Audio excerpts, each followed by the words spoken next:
Just to conclude this Bayern Bayern playing, Bayern yeah. season. Bayern playing against Real Madrid is the boring single elimination knockout game I've ever seen. Probably there was one actually last season. Maccabi beat Baskonia by 30 points in the first round, but then Baskonia actually beat Virtus, got into the playoffs, then lost in those. But anyways. No, I just feel sad for Bayern. I mean, Carson Edwards ruled out just right before the game. And this is only my guess, but I think that he was already hurt when he played against Zvezda. We questioned his quality, decision-making, shot-making, and I guess it was related to his injury.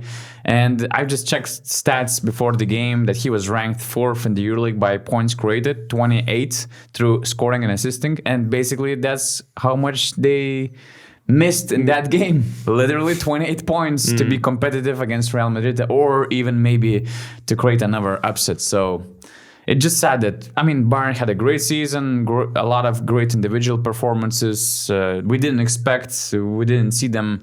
I think in our power ranking before the season, we had them like 15th, 14th. I think so, yeah. Something like Somewhere around that. So to see them, reaching the last game of the season before the playoffs, it's already big time overachiever stuff. Sure. But even if Bayern showed up without Edwards in their best shape possible, when Real Madrid starts the game like they did, it's really hard to compete. It's like a knockdown in boxing. You get a cold shower, and then your whole game is not there, because they went 9 for 14 in the first half from 3. In the first quarter, it actually was 8 for 9. Then in the second quarter, they missed 4 of those and made only 1. But if Hezonia's one actually you count in, that's another 3-pointer that was fouled, and he then made 3 free throws. It's just, how do you recover from that? Yeah, I think in the first quarter, at one point, they started the game with making 7 of 8 threes, and all those 7 threes were made by a different player. All these threes by 7 different guys. That's just insane. And guys that you don't expect to make the threes. Gabriel Deck opened the game. Then was Feliz made a 3-pointer. Garuba made a 3-pointer. Everybody made a 3-pointer, chipped in right from the start. Felt good, got going early, and we could have done this quarterfinal preview probably after the halftime. Yep. And we are kind of doing that, guys. You just don't know that. But. We're coming to a point where we see Madrid being Madrid when it matters. They won their 7th of their last 8 EuroLeague games. If I'm not wrong, they won 15 in a row in the ACB League, right? Is that possible? So we're talking about Madrid being Madrid, and they're facing the number 1 seed of the EuroLeague regular season, Olympiacos Piraeus. So what are you saying, Matos? Last year we pissed off a whole lot of Panathinaikos fans. Well, Rytis did by choosing Maccabi in 4. Are you going to pick Madrid in 4, Donatas? I mean, come on now, write that down. Rytis was a single guy to predict Maccabi winning the series, but yesterday I got a message from Panathinaikos fan who tried to make me remember that I predicted Maccabi winning the series. They say that all BasketNews predicted 3-1. That's insane. So let's make some noise, right? Yes. Yeah. Let's make some noise. Okay, Donatas, I see you writing 1 Olympiacos and 3 Madrid. You cannot. Hey, that's the biggest part of the game. Let's go. Reveal. Oh, today we're matching with. There's a reason I'm wearing this one. Oh, nice jumper. There's a reason. Hey, do you know who designed this jumper? 2012? The best ones. Boring. Shop.basketnews.com. We're all matching. Ooh. 3-2 everyone. Okay. That's boring, man. Well, the way, I tried to read before the podcast what Augustus was thinking. I tried to, get and figure out his references. And I really felt that he was building that anticipation that he will say Madrid in 4 or Madrid in 5. But since he's going to Greece next week, he cannot do it because he wouldn't come back alive. So that's smart. That's smart, my friend. Yeah, guys, I hope a really nice welcome in Greece. So, but Augustus, I'll disagree with you that our predictions are boring when you consider the fact that we're talking about the 1st seed and the 8th seed, and we're predicting a game 5 in the series. Because Obviously, last time we had our bonus clip, we said, Olympiacos is going to get a nightmare matchup potentially, or Paris gifted a nightmare matchup for Olympiacos. Then everyone said, oh, you guys don't understand basketball. And the second most popular comment was that basically Olympiacos is a nightmare matchup for everyone. But in reality, we're looking at a team, like you said, 7 of 8 games they won in the EuroLeague. Also, Olympiacos in their last 5 games, how they looked. I mean, a bit shaky. 3 losses in a row, then 2 games that they won, but they won against the 16th seeded team and then 18th seeded team in Alba. And those games were close too. Yeah, they were not convincing at all, and that's the problem. I think. It's the last quarterfinal series we are previewing, and to me, this one looks super unpredictable, and not like from a bad part. Like, I just don't know which players from Olympiacos are playing, what kind of shape they are in. Like, Thomas Walkup, is he going to be back? If he's back, what kind of form is he in right now? And at the same time, you're looking at this Olympiacos problems that make the Greeks unpredictable, and you look at Real Madrid that has been unpredictable the whole entire freaking season. They play a really good stretch, then they play a terrible game against Paris. Now you have them against Bayern. It's kind of an easy matchup to play. When Bayern plays away, they don't have Carson Edwards too. But at the same time, Madrid has number 1 defense when they're playing away. Just surprised me. You meant in terms of points allowed or defensive rating? Defensive rating. When Madrid plays at home is only 11th. And when they're playing away, it's number 1.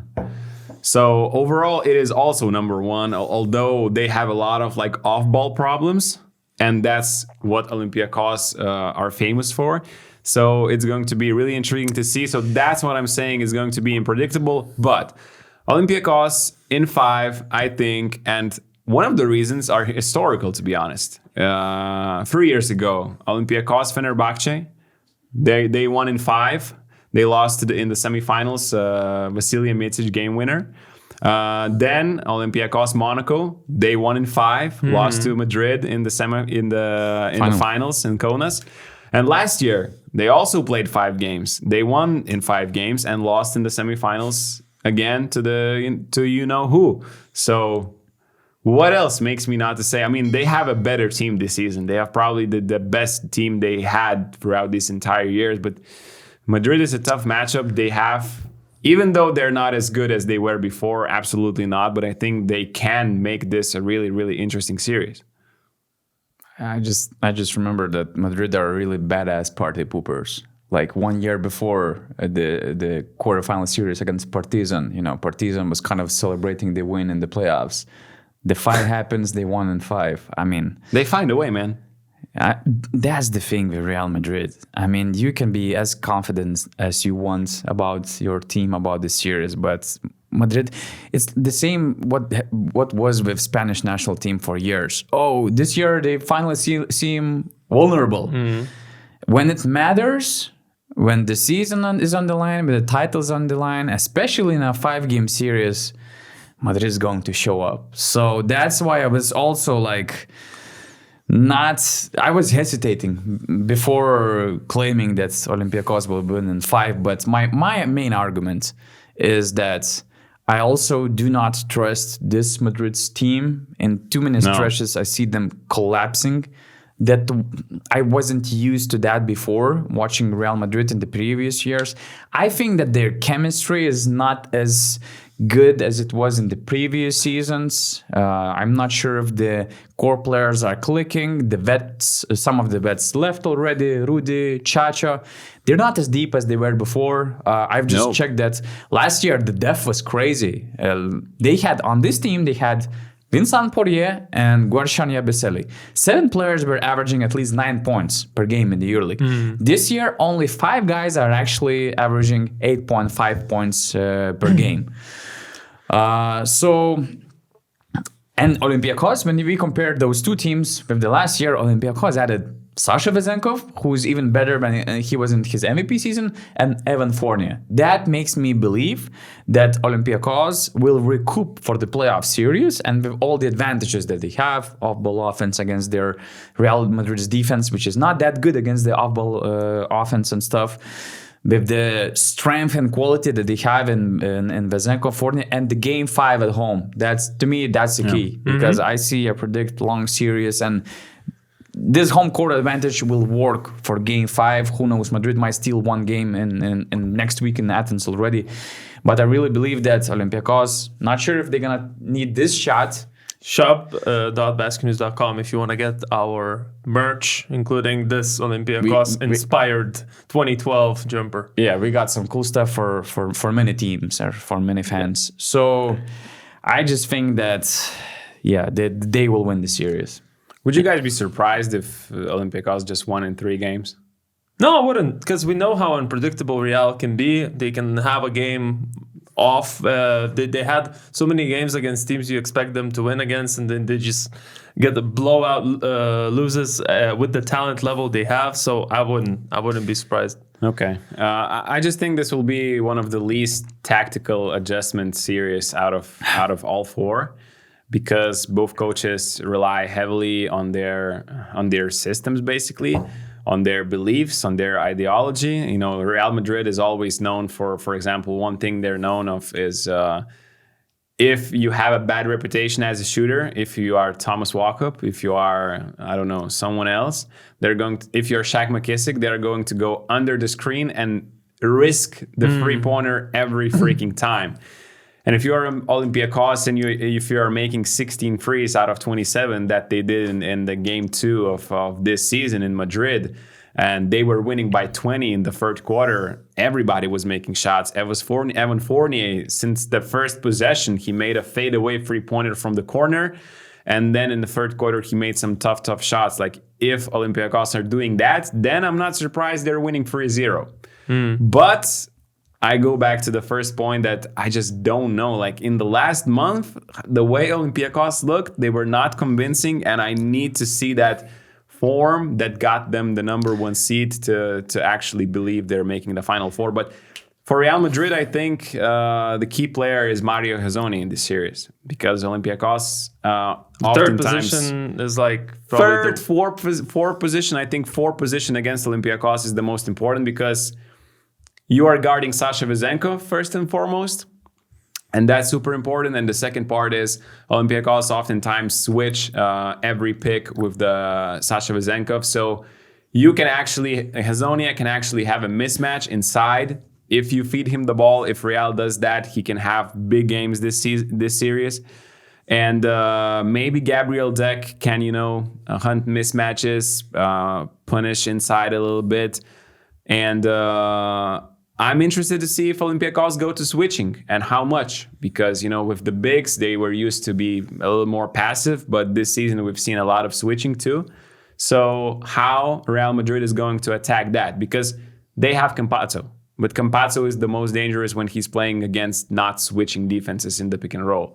So if they go to switching Olympiacos, I'm interested to see how early they do that and how Real will attack, because Tavares, he's big, but you need to feed him the ball near the post, because hook. Yeah, the hook shot that won the game against Partizan, but he's not great, in post-ups. But he will need double teams and all that stuff. Out of most EuroLeague teams, they have the biggest bodies. Milutinov, Foul. If you wanted the matchup for Tavares, you couldn't think of a better matchup probably in the EuroLeague.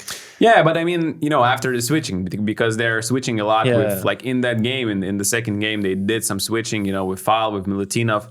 They stay on the perimeter, then Madrid, smaller guys, or in Tavares, you kind of need to push him as far away from the basket. Then maybe if he's closer, you need to double team. And can Real make threes? They're not good at making threes this season. Third worst, actually, 3-point percentage in the regular season by Real Madrid, only 33%. So Olympiacos can kind of risk on that. I have a question for you guys. Do you think Real Madrid is the most dangerous team from the 5th to 8th seed? That I'm talking Barcelona, FS, Paris, and Real. Because for me, I would say yes. I think they're more dangerous than know. Barcelona. I definitely do not want to play against Madrid if I have a home court advantage. Yeah. And Like- Olympiacos got them from first seed. So that's for me is insane, you Yeah. know, thinking you got two biggest budgets essentially before that Saban Lee signing all two Greek teams in Real Madrid. They were all top budgets. Yeah. Of course, it all comes from old contracts. They have still that core without that much depth as they used to have, but they still have that core that dominated last season, you know? And yeah, I just think I also wrote down 3-2 for the same reasons as you said about the home game in Piraeus. And just to back up my idea about, Real Madrid being not very convincing against the top 6 teams, their record is 3 wins and 9 losses. I mean, that just shows that they were not good enough against the top competition this season.